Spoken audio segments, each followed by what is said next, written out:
अस्सलाम वालेकुम 10th class बेटे। हमने next chapter man and his environment जो है वो स्टार्ट किया था और उसमें हमने कंपोनेंट्स ऑफ इकोसिस्टम जो है वो अपने लास्ट टॉपिक में पढ़ लिया था। कंपोनेंट ऑफ इकोसिस्टम को हमने दो फैक्टर्स में डिवाइड किया था, एक लिविंग फैक्टर थे, एक नॉन लिविंग फैक्टर थे। नॉन लिविंग फैक्टर्स को हम एबायोटिक कंपोनेंट्स कहते थे और जो लिविंग फैक्टर्स थे या लिविंग पार्ट जो इकोसिस्टम का था उसको हम लोग क्या कहते थे, बायोटिक कंपोनेंट्स कहते थे। एबायोटिक में तो सिंपल हमारे पास लाइट, एयर, वाटर, सॉइल और बेसिक एलिमेंट्स एंड कंपाउंड्स आ गए थे, और बायोटिक में हमारे पास प्रोड्यूसर, कंज्यूमर्स एंड डीकम्पोजर्स आए थे।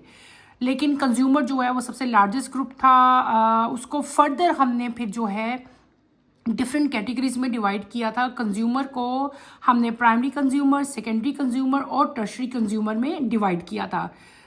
और फिर मैंने आपको जो कंज्यूमर, सेकेंडरी कंज्यूमर थे और टर्शरी कंज्यूमर, प्राइमरी कंज्यूमर, इनको मैंने आपको फर्दर भी बता दिया था कि प्राइमरी वो हैं जो अपनी फूड प्रोड्यूसर से ले रहे थे, ठीक है। सेकेंडरी वो हैं जो प्राइमरी से ले रहे थे, और टर्शरी वो थे जो कि सेकेंडरी कंज्यूमर को कंज्यूम कर रहे थे और अपनी डाइट जो है उनसे ले रहे थे। इसके अलावा एक और ग्रुप भी था, डेट इज़ ऑमनीवोर्स। ऑमनीवोर्स वो थे, ये भी कंज्यूमर ही हैं लेकिन ये बहुत चीज़ें थे, फ्लैश भी ले रहे थे एनिमल्स का और प्लांट्स भी जो है वो ले रहे थे। और इनकी कॉमन एग्जांपल मैंने आपको बताया था ह्यूमन बीइंग्स हैं, ठीक है। और लास्ट में आपके पास आ गए थे डीकम्पोजर। डीकम्पोजर वो थे जो कि डेड ऑर्गेनिक मटेरियल से अपनी जो है फूड ले रहे थे, ठीक है। ये तो हमने सारा पढ़ लिया था टॉपिक। यहाँ पे अगर आप नेक्स्ट पेज पे आते हैं, पेज नंबर 115 पे बेटे, तो यहाँ पे एक आपको एक डायग्राम दी हुई है, बल्कि एक फ्लो चार्ट बना के दिया गया हुआ है कि किस तरह ये सारे अपनी, देखो सबसे पहले मैंने आपको क्या बताया था, हमने पढ़े थे प्रोड्यूसर्स, ठीक है। प्रोड्यूसर्स क्या थे, जो अब प्लांट्स थे अपनी फूड जो खुद प्रिपेयर कर रहे थे, ऐसे ही है ना, दे आर ऑटोट्रॉप्स। ये सब अपनी फूड जो है ये क्या कर रहे थे, खुद प्रिपेयर कर रहे थे। इनके अंदर क्या हो रहा था, फोटोसिंथेसिस का प्रोसेस हो रहा था, ठीक है। उसके बाद आते थे आपके हर्बीवोर। हर्बीवोर वो थे जो अपनी फूड कहाँ से ले रहे थे, प्रोड्यूसर से ले रहे थे, ठीक है। हर्बीवोर अपनी फूड प्रोड्यूसर से ले रहे थे। कॉमन एग्जांपल इसकी रैबिट है, आपको पता है रैबिट जो है वो ग्रास ईट करता है, ठीक है ना। रैबिट ईट ग्रास, ग्रीन प्लांट्स ही खाता है ना, लीव, और इसका कैरेट्स खाता है या ये ग्रास खाता है। फिर आपके आगे थे हर्बीवोर के बाद कंज्यूमर। कंज्यूमर को हमने 3 मेन क्लासेस में डिवाइड किया था, प्राइमरी, सेकेंडरी एंड टर्शरी। वो कार्निवोर, वो कंज्यूमर जो अपनी फूड हर्बीवोर से ले रहे थे, उनको हम लोग क्या कहते थे, प्राइमरी कार्निवोर कहते थे। कॉमन एग्जांपल इसकी फॉक्स थी। फिर आपके आते थे सेकेंडरी कार्निवोर, ठीक है। सेकेंडरी कार्निवोर जो थे आपके, ये वो थे जो कि प्राइमरी कार्निवोर से अपनी फूड ले रहे थे, ठीक है। कॉमन एग्जांपल इसकी वुल्फ था, ठीक है। उसके बाद आपके आते हैं टर्शरी। टर्शरी वो थे जो सेकेंडरी को कंज्यूम कर रहे थे, ठीक है। कॉमन एग्जांपल इनकी क्या थी, लाइन और टाइगर इनकी कॉमन एग्जांपल थी। इसके अलावा फिर एंड पे हमारे पास क्या आते थे, डीकम्पोजर। बेटे डीकम्पोजर्स क्या कर रहे थे, डेड ऑर्गेनिक मैटर, उसमें जो है डेड ऑर्गेनिक मैटर में प्लांट्स भी आ जाते हैं, एनिमल्स भी आते हैं, उनको डीकम्पोज करके सिंपल ऑर्गेनिक कंपाउंड्स में जो है कन्वर्ट कर रहे थे, ठीक है। और ये इनको कन्वर्ट कर रहे थे और ये सारे के सारा जो इनका ये डाइजेस्ट कर लेते हैं मटेरियल और डीकम्पोज कर देते हैं, और कुछ तो ये प्रोडक्ट अपने यूज़ के लिए लेते हैं। जो बाकी रिमेनिंग प्रोडक्ट होता है वो सारा आपकी सॉइल के अंदर मिक्स हो जाता है, और प्लांट फिर ये सारा मटेरियल ले लेते हैं in the form of fertiliser, जिससे प्लांट जो है वो उनकी ग्रोथ अच्छी होती है, because they act as nutrients for plants. ये जो बाकी डिकम्पोज मटेरियल रह जाता है ना, जो बैक्टीरिया रे फंजाई जो है, कुछ तो अपने यूज़ के लिए वो यूज़ कर रहे हैं ना, लेकिन जो बाकी बच जाता है वो क्या बन जाता है, वो न्यूट्रिएंट्स बन जाते हैं, और प्लांट फिर यही न्यूट्रिएंट्स रूट के ज़रिए जो है सॉइल से ले लेते हैं। इसी तरह बेटे ये सब जो हैं एक दूसरे के ऊपर जो है ये डिपेंड कर रहे होते हैं। ये हमारा सारा कंपोनेंट्स ऑफ इकोसिस्टम जो है ये हमने सारी डिटेल से पढ़ ली, और ये आपका क्या था, प्रोड्यूसर, कंज्यूमर एंड डीकम्पोजर जो हैं वो कैसे एक दूसरे के साथ लिंक थे, ये हमने पढ़ लिया। आज का जो हमारा टॉपिक है that is topic number 16.2, flow of material and energy in an ecosystem. कि ये जो पूरा इकोसिस्टम है, हमने इकोसिस्टम को भी अभी डिफाइन किया था कि इस पूरे इकोसिस्टम में जो एनर्जी है उसका फ्लो कैसे होता है, ठीक है। ये हम लोग स्टडी करेंगे। In an ecosystem energy as well as material travel from one trophic level to the next. Trophic food level is the level at which organisms feed in food chain. The first trophic level is made up of producer, the second of primary consumer, and so on. Ecosystem में जो energy है बेटे, पूरे का पूरा जो आपका ecosystem है, इसमें एनर्जी और मटेरियल जो हैं वो एक लेवल से दूसरे लेवल में ट्रांसपोर्ट होते रहते हैं, ठीक है। तो सबसे पहला जो ट्रॉपिक लेवल होता है बेटे वो प्रोड्यूसर्स होते हैं, उसके बाद सेकंड आते हैं आपके प्राइमरी कंज्यूमर, फिर सेकेंडरी आएंगे, फिर टर्शरी आएंगे, और इस तरह ये कंटिन्यू जो लेवल है ये आगे से आगे जो है इंक्रीज होते जाते हैं। पहला जो हमने इसमें flow of materials, different type के मटीरियल्स हैं जिनका फ्लो होता है, लेकिन पहला जो हम पढ़ेंगे वो है फ्लो ऑफ एनर्जी। क्या है बेटे? Flow of energy. The flow of energy is in different tropic level of ecosystem is unidirectional. The following is an overview of flow of energy in an ecosystem. The sun is the primary source. ये यहाँ पे मैं reading कर रही हूँ। The sun is the primary source of energy for all ecosystem. Producer gets solar energy and transfer it into chemical energy by the process of photosynthesis. They store this energy in the tissue and also transfer it into mechanical and heat energy during their metabolic activities. The energy in producer tissues flow to herbivores when producers are eaten. Herbivores transfer it to mechanical and heat energy during their metabolic activities and store the rest in their tissue. Carnivores eat herbivore and gut energy. They also use it for their body activities and store the rest in their tissue. After the death, producers and consumer, the energy stored in their tissue is used by decomposers. The storage and expenditure of energy in an ecosystem is in accordance with the basic law of thermodynamics. Energy can neither be created nor destroyed but can be transferred from one form to another form. In an ecosystem, there is constant flow or transfer of energy from the sun through producer to consumer and decomposer. A significant decrease in useful energy during transfer of energy at each tropic level.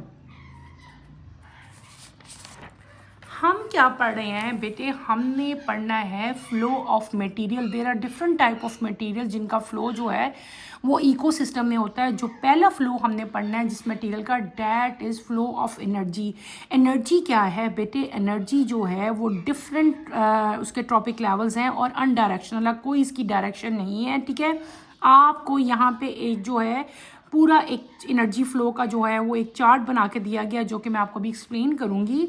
Energy का सबसे बड़ा source जो है वो बेटे क्या है? Sunlight है। क्या है? Sunlight is the big source of energy for all type of ecosystem, ठीक है।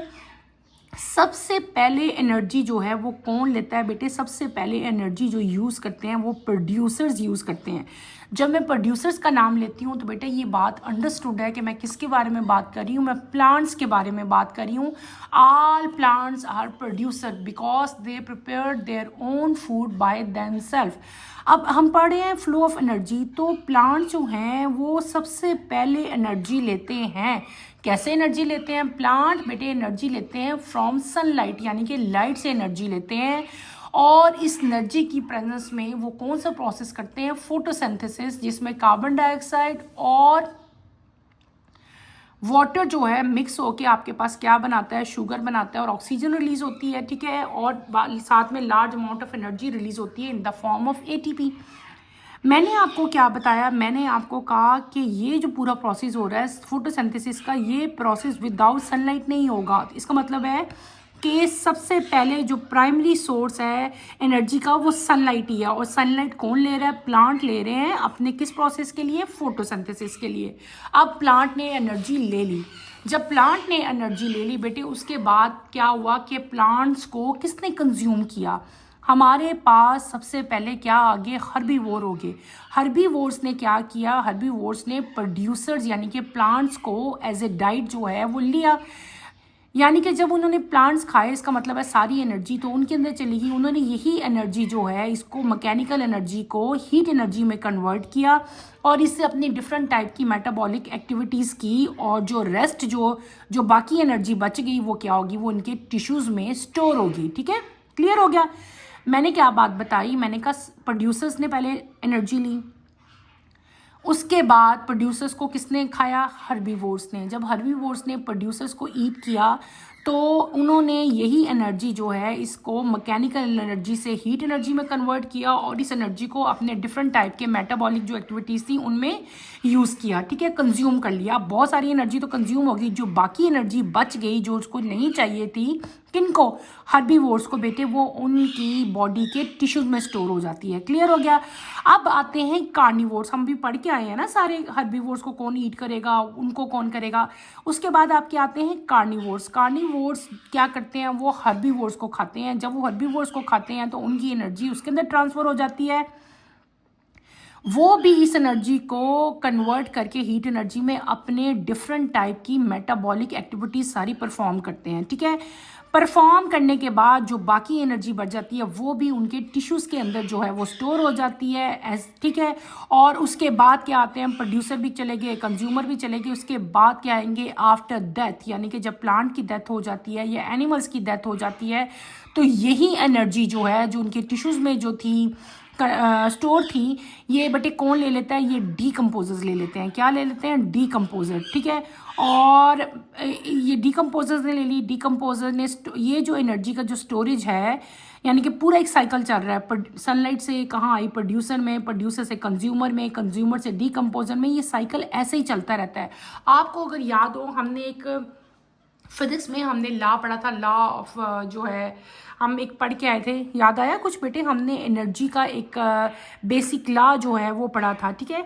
उसमें क्या था कि energy can neither be created not destroyed but it can be change from one form to another. कि एनर्जी को ना तो हम पैदा कर सकते हैं, ना हम इसे ख़त्म कर सकते हैं, डिस्ट्रॉय नहीं कर सकते, तबाह नहीं कर सकते, बल्कि एनर्जी जो है वो हमेशा जो है वो एक फॉर्म से दूसरी फॉर्म में कन्वर्ट होती रहती है। तो यहाँ पे भी जो हमने फ्लो ऑफ एनर्जी पढ़ा, इससे में भी हमने यही पढ़ा। एनर्जी सनलाइट से आई, प्रोड्यूसर्स ने ली, प्रोड्यूसर से कंज्यूमर के पास एनर्जी गई, वहाँ से डीकम्पोजर्स के पास गई, डीकम्पोजर ने डीकम्पोज की और कुछ उन्होंने यूज़ कर ली, जो बाकी बच गई वो सॉइल में चली गई, सॉइल से प्लांट ने दोबारा वही एनर्जी ले ली। और इस तरह ये साइकिल जो है चलता रहता है, यानी कि एनर्जी का फ्लो जो है वो कॉन्स्टेंटली होता रहता है।